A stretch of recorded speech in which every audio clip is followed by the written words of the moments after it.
Hi everyone, number one Marmaduke fan here. I have quite a collection of really cheap children's books since I get them for 25 cents or even free. And before I make a video about one, I look at it and I think, is this a dull children's book that doesn't give me much to talk about? Is it a terrible children's book where I can find constructive things to say that would make it better? Or is it an awesome children's book? And stand back, said the elephant. I'm going to sneeze. This is a boss children's book. And Wallace Tripp, the illustrator, has so I've never seen a cartoonist illustrate cartoon animal characters quite the way Wallace Tripp does, and it works great for this book. So let's dive in, shall we? So what I love about this title page is you find out later what this is referring to, but you don't know the first time you flip through the book. So we've got a whale with a peacock tail, and we've got a kangaroo with some wings.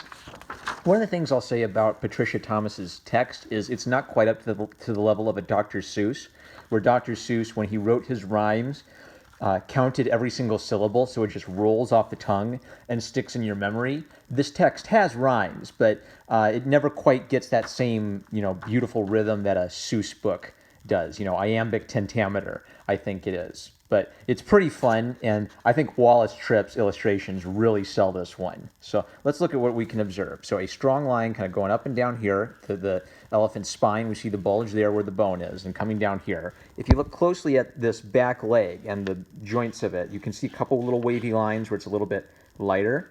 But a pretty solid silhouette, a pretty solid outline where we can interpret this whole elephant as a single shape. The only thing where he's really interacting with something is this little tree, like this grass doesn't cover him up. And then thicker lines towards the front. So this is a pretty thin, dainty line, a bit thicker around the arm, around this ear, around this skull. Then sketchy lines, but look where sketchy lines are being used. Mostly white here, some sketchy lines across the spine. A lot of white here, some sketchy lines on the bumps in the ear and the folds in the ear. Sketchy lines behind the ear to pop it forward. Sketchy lines where the ear is on top of the cheek, so the cheek looks like it's behind the ear. So he's using it, yes, to shade. He's shading with it. He's creating light and shadow. But he's also showing you where the articulations are, where something is bending or folding or rippling. So he's communicating texture. He's communicating the shape of the object. He's communicating the texture of the skin, the light and shadow on the skin. What else is he doing? It's kind of a light and loose and sketchy line. So there's a contrast between the shading and the strong outline. So the variety in his line is helping us mentally separate this. Loosey, da-da-da-da-da-da-da-da-da for the texture, strong, single line all the way around for the ear. And things like the eyes are bright and simple and cartoony. So we can still easily read the expression of this elephant. So I won't read all the text since what I've said is that it's a fun little rhyme, but it's not quite as beautiful and flowing as a Dr. Seuss rhyme. But I love this first line. "Stand back," said the elephant. "I'm going to sneeze." It's such a unusual title for a children's book, but it's such an intriguing title for a children's book. And then it hits you with that as the first line. So everything builds off of this point. The comedy is the elephant says he's going to sneeze. And every page after that is setting up this the fear and trembling of everyone as this elephant's about to sneeze. And look how personified he is. He's up, he's got his hands, and he's announcing this. He's very dramatic about this whole situation. And then all the animals react comedically to the elephant's announcement. Very minimal color, black and white, little yellow in the horns, little green in the leaves, little blue in the background, and gives us enough. If this was brown, we'd lose this black line work and it'd become muddy. The sharp black and white helps us read it and understand it quickly as a cartoon. I guess that would be a water buffalo, I'm supposing, with that strange horn shape. I'm behind on my African savanna zoology guys. So, "Oh no, cried the buffalo." Do you see how that's not one? Oh no, 4 syllables, cried the buffalo, 5 syllables. So, I'm a little OCD about that. But what's fun about it is every animal has an over-the-top reaction to how terrible it is when the elephant sneezes and all the terrible things that happen to them. I love these monkeys' reaction to the elephant. So he's looking up at them. Every monkey is looking at the elephant. This one's maybe looking a little bit above the elephant's head, but they're all reacting to him. And then look at this little family. It's not like the speak no evil, hear no evil, see no evil gag, but look at that expression Look at how human that is. The hand up in front of the mouth. The eyes all bug-eyed because this is fearful. This is stressful. You don't just have bug eyes on a normal person going about their day. You use that for surprise and fear. And some of them are almost falling out of the trees.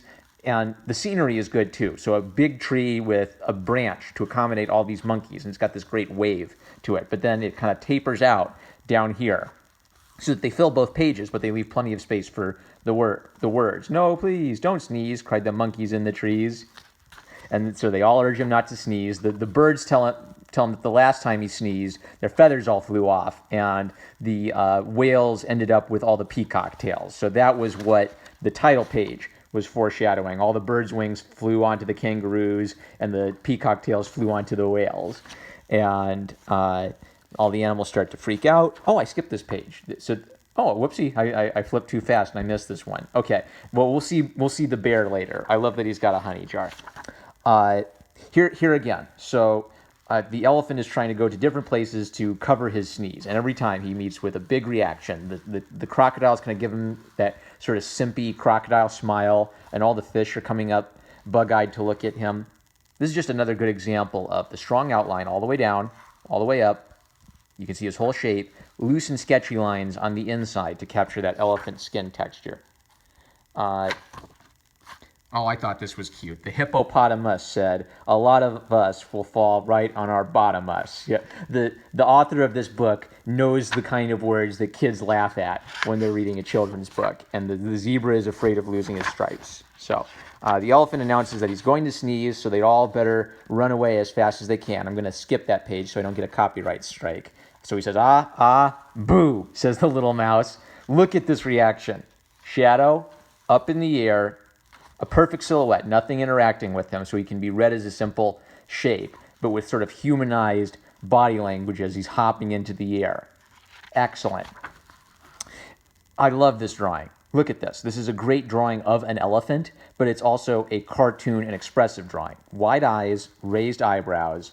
The trunk lifts him up sort of gently so he can talk to the mouse. There's a white outline around the mouse, so the shading is stopped here.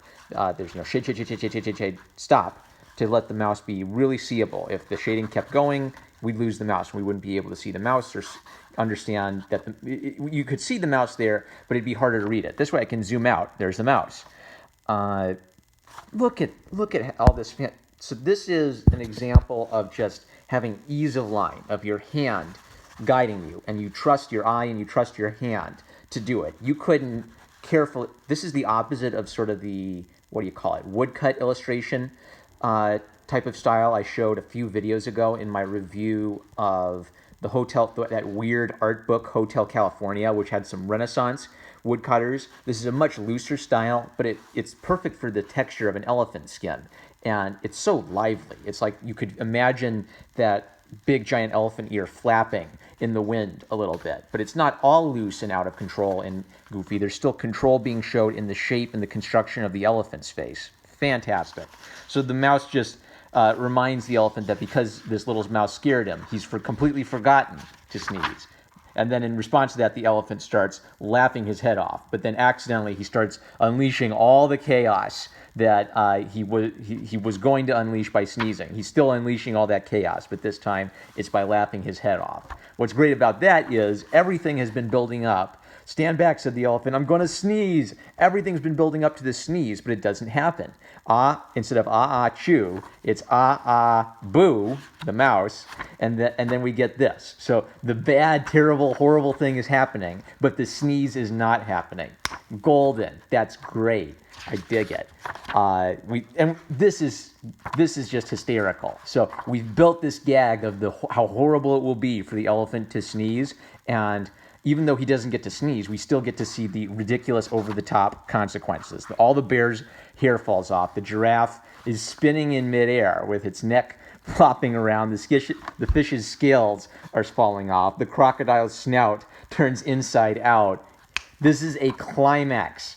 Your humor needs to build to something. It's not just repeating the same dopey, random joke over and over again. You start small. Excuse me, I was almost on Cough Squad there. Just Just the elephant announcing that he's going to sneeze is pretty funny, and it starts it, but it's just an announcement. He's saying it, but we haven't seen it yet. Now we've built towards the climax of seeing all the chaos being unleashed everywhere. And the zebra's stripes fall off, and the hippopotamus went thump right on his plump, you know what, rump. Yeah, kids will fill that in.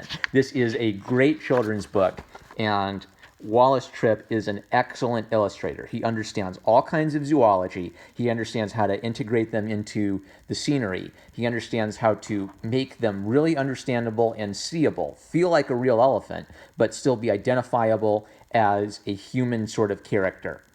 And he knows how to use a variety of line works to get texture, to get light and shadow, to get movement and energy, but to keep it understandable and controlled. Fantastic. What a book. I'm so glad I found this. Oh, I just want to show the little mouse at the end. That's great. I'm #1 Marmaduke fan, and I think your kids or any kids in your family would totally dig this book. And you as an artist could learn a lot from Wallace Tripp. Catch you guys later.